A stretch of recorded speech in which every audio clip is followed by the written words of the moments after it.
All right, so next up on this one, we have Grik, interesting character here. We got a Goblin who's inherently evil. That is a Oath of Redemption Paladin at 3rd level. So kind of a unique mashup here. Some really great opportunities for RPing as we've seen so far. All right, so Grik, this one is for you. We're gonna just do a character review for you, and we're gonna go through your character sheet and just kind of review all the different things you can do on your turn and the different class features that you have, race features, all that stuff.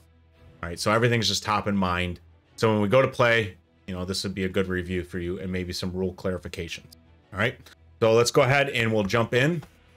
So to open your character sheet, as I'm saying in all of these videos, just hold down Alt on your keyboard and double click on your token, and that'll bring it up. Or alternatively, you can right click and you'll have an open character option. You won't have all the options I have, but you'll have one that says open character.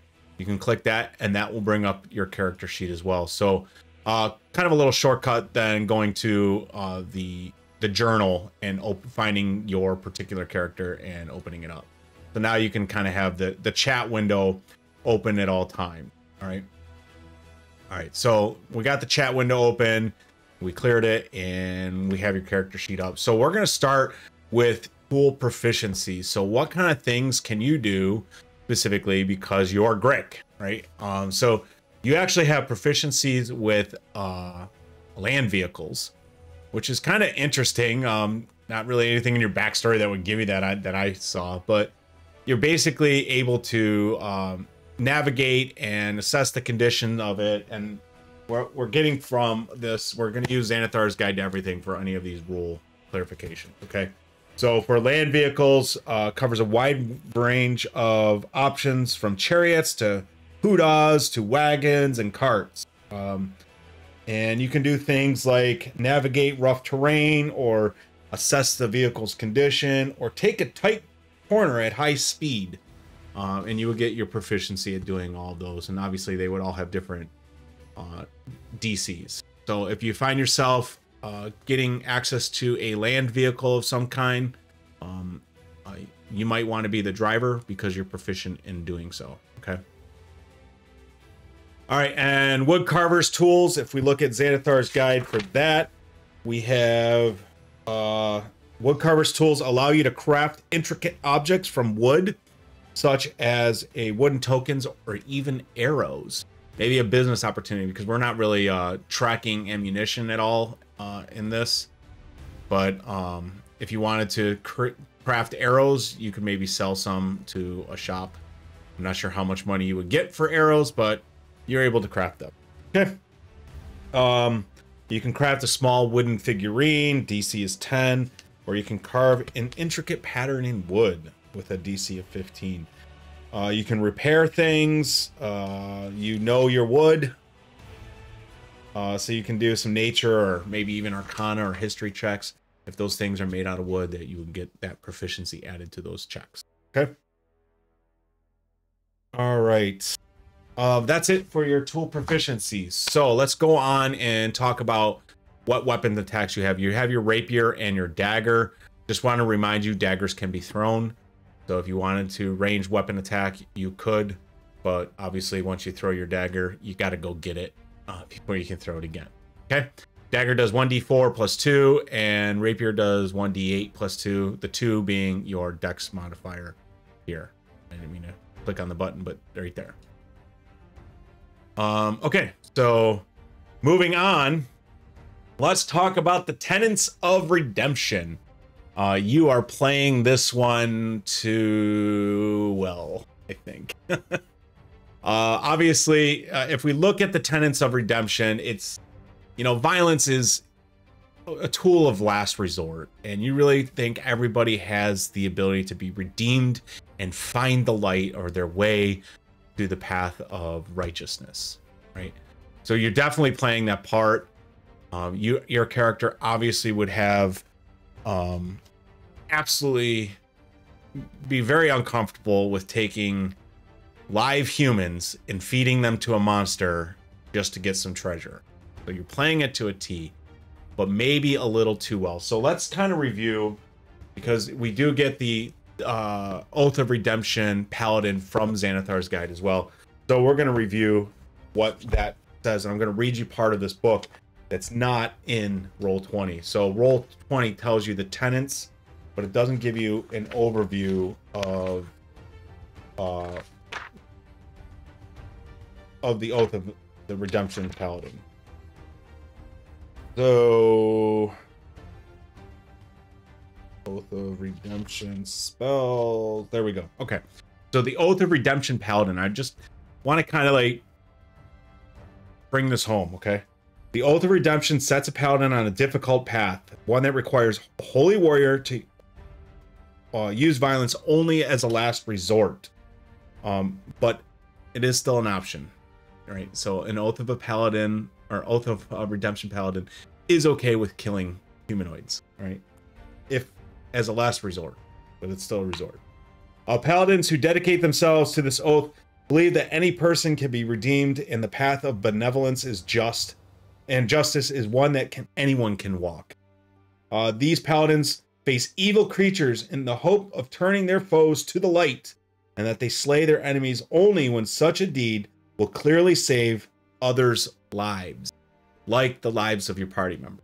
Okay, you wouldn't leave your party with enemies to go have a chat with a monster.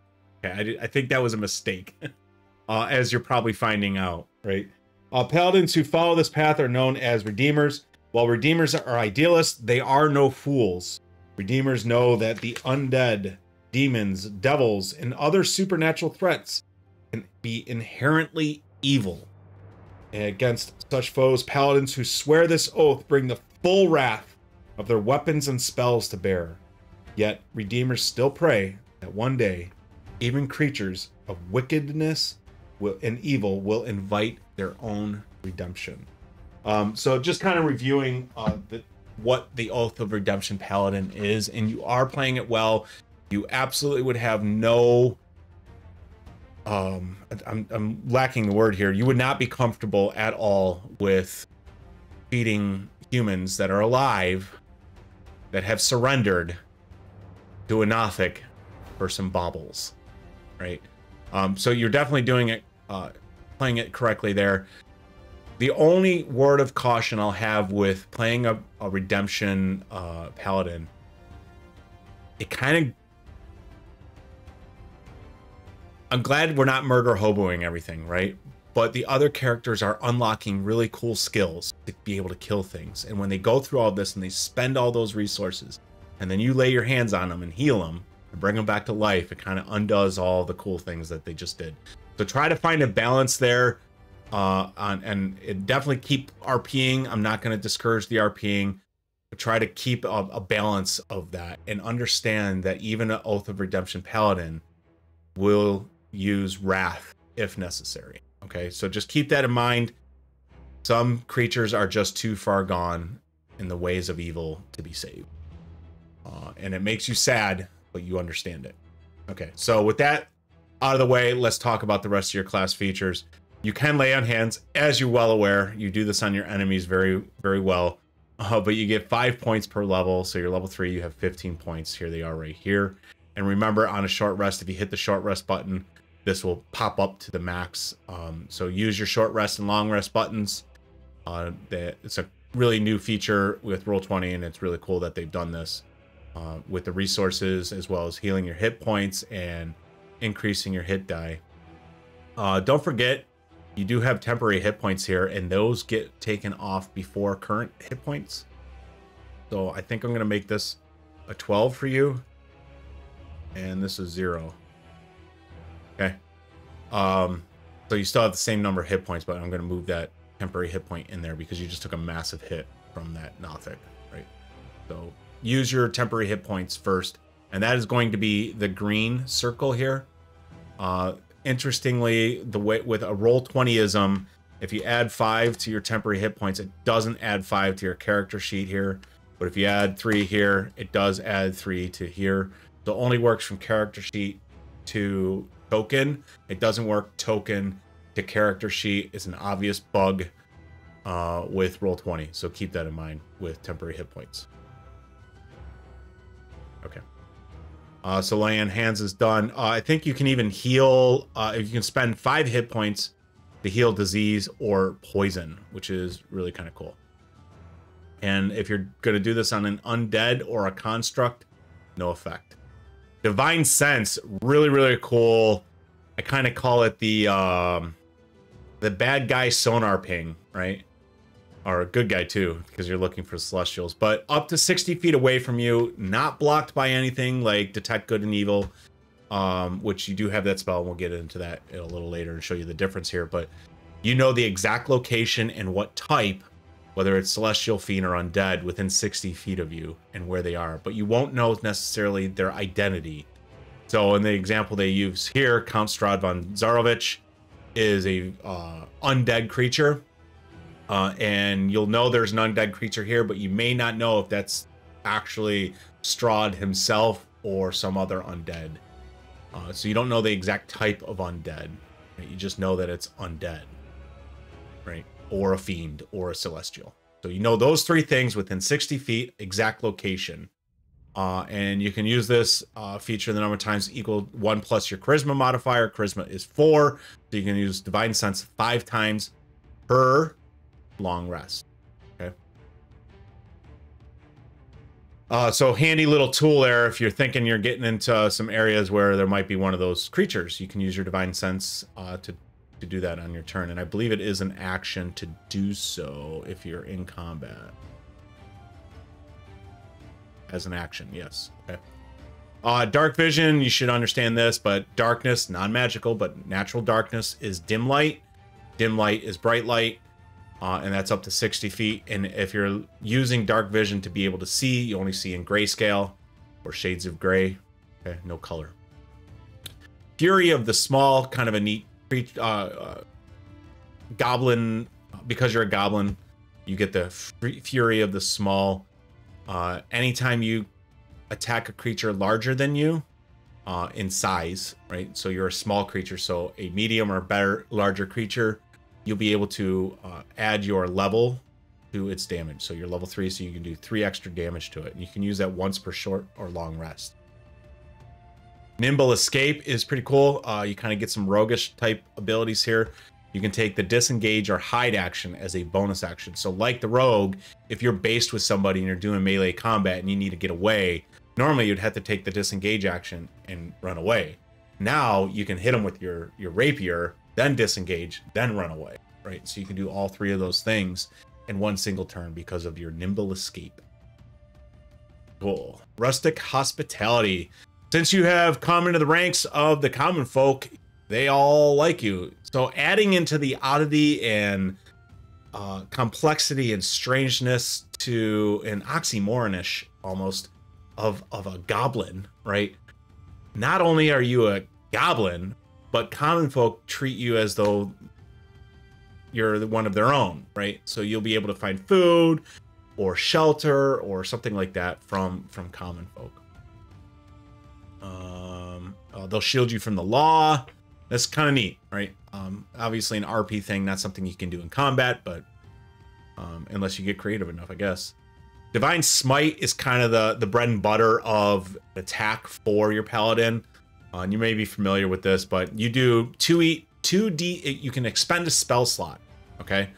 If you expend a spell slot, you do 2d8 of damage for the first level spell, if that's the spell slot you expended, and then 1 extra d8 per spell slot above that, up to a maximum of 5 d8. So you only can expend a level 1, 2, 3, or 4 spell slot. And that spell slot will determine the number of d8 dice you get to hit to do your extra radiant damage. If that creature is a fiend or undead, I believe, yep, you do another d8 of damage. Okay, so a max of 6d8. To do this mechanically in game, what I'm going to have you do is create a macro. Okay, I'll show you the macro, and then I'll show you how to create the macro. So I have the macro here all set up for this purpose. You're going to hit Divine Smite, and you're going to get this pop-up here that says, what spell slot do you want to expend? Okay, so first, second, third, or fourth. Let's go big. Let's say you had a fourth. Make sure you come over to spells, and if you have your 4th level spell slot, If you had any here, you would reduce it down to 0. Okay. And then you would hit submit. And then is the creature you're fighting an undead or a fiend? Let's say you're fighting a ghast. Yeah, he's undead. Did you crit? Sure did. I got my crit damage on that. So you just answer the questions, right? So this, you would only cast Divine Smite after you've hit a creature, right? So after you've made the hit roll and you've done your normal damage, you can choose to add this damage on top of it. So you do that, and look at that. You can get up to 75 extra damage on this particular roll. And I saw there was 2 1s in there too, right? So it can get pretty powerful. 75 damage in 1 attack on top of the weapon damage that you did is pretty insane, okay? But if we look at this again in a more realistic, so you have first level spell slots right now. Maybe you're fighting the Nothic, he's not undead, and you didn't crit. You do an extra 11 damage, which is still pretty, for a level 3, that's pretty impressive, right? So that's how you would use the Divine Smite. So how do you get that macro? I'm not sure if you're going to be able to see this macro because I created it. What you're going to do is you're going to come over to the collection tab over here, and you're going to create a new macro, and I'll just put it up here. You're going to give it a name, and then I'll put this in the video description. Copy this and paste it in here. And then if you want to use it as a token action, meaning it's a macro like initiative, you have to have your token selected to see that macro. So if you don't have your token, you'll notice initiative is not there. If you have token, initiative is there. So if we take that Divine Smite and show as token action, hit save changes. When I hit this, you'll see now Divine Smite is there as well. Otherwise, you can check this in bar, and you'll see it pop up down here. Okay. However you want to use that macro, it's up to you. So that is Divine Smite. Divine Health gives you immunity to disease. Fighting Style Protection. If you have a shield, you can pose disadvantage on a friendly creature on an attack roll made against a friendly creature that's within 5 feet of you. It does use your reaction, and you do have to have your shield equipped to do that. And that friendly creature does have to be within 5 feet of you. Okay, you're basically gonna say no. You're gonna put your shield in front of that attack. Okay, it doesn't matter if that attack is ranged or melee. All right, Channel Divinity. This is also the bread and butter of a Paladin. Only Paladins get this Channel Divinity stuff. But basically, once per day or once per long rest, you get to cast a Channel Divinity spell. And the spells you can cast are dependent on what oath you took. For the Oath of Redemption, you get the Emissary of Peace, which increases your Charisma Persuasion checks by 5 for up to 10 minutes. Yep. So your Charisma Persuasion is already a 6. So now you get a plus 11 to your D20 rolls to persuade somebody. Might be a really cool feature in the way that you're RPing to convince enemies that you're fighting to drop their swords and turn themselves into the law, or run away, or not die so we don't have to kill you, right?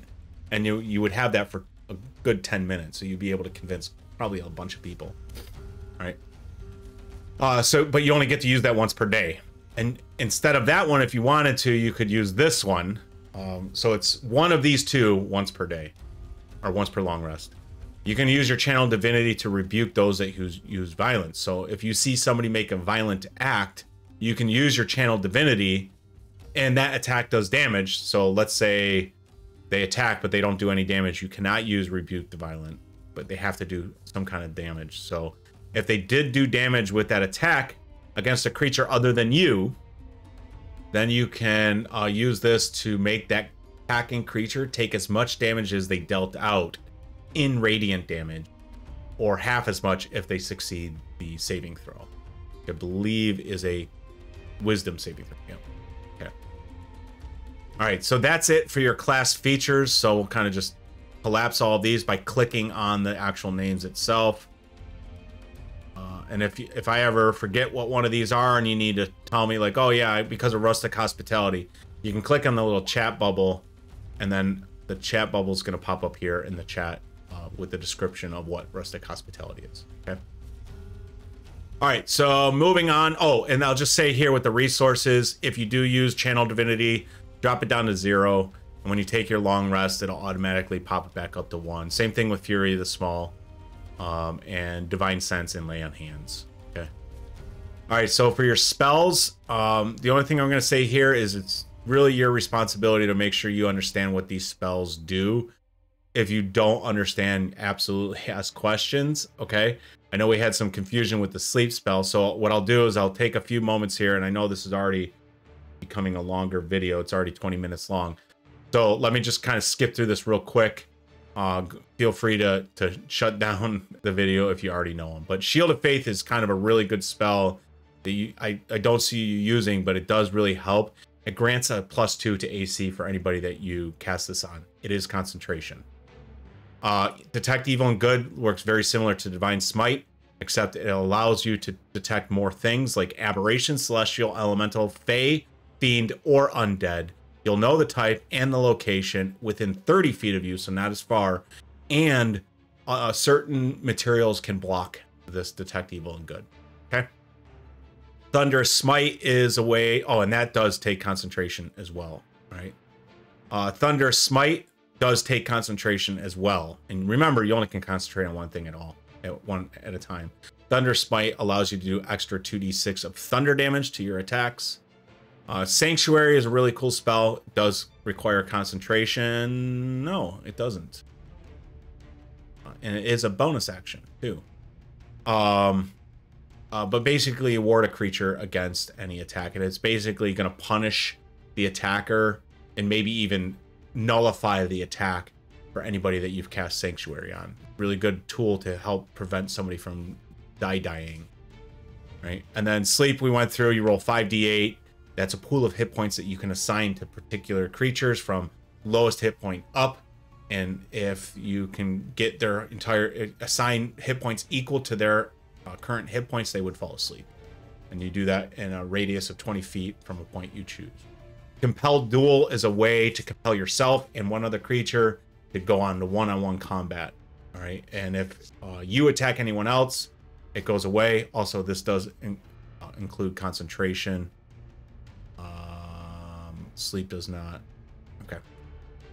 You have a lot of concentration spells. And if they attack anybody other than you, then they have to do some saving throws as well. And then Bless gives a d4 to up to 3 creatures at level 1 on their attack rolls and saving throws. All right. So as more and more spells come in, it's a really good idea to review all of your... Well, it's really a good idea to review your character sheets before we even sit down to play, right? Go through all of your spells that you can cast, get them to top of mind, so when we sit down and we're able to play, they're top of mind and you're going to be able to remember it a little bit easier. You'll have taken the time to read them before we get into it, so you're not reading them at the table, and it'll just help kind of speed things along. And if, of course, if there's any questions on any of your abilities, or if you have any questions from this video, please reach out. But I hope this one was helpful and informative and maybe cleared some confusion or what have you. So I hope you enjoyed it, and I'll see you guys in the next video when we go over Harper. Harper's the next video. So I'll see you guys there.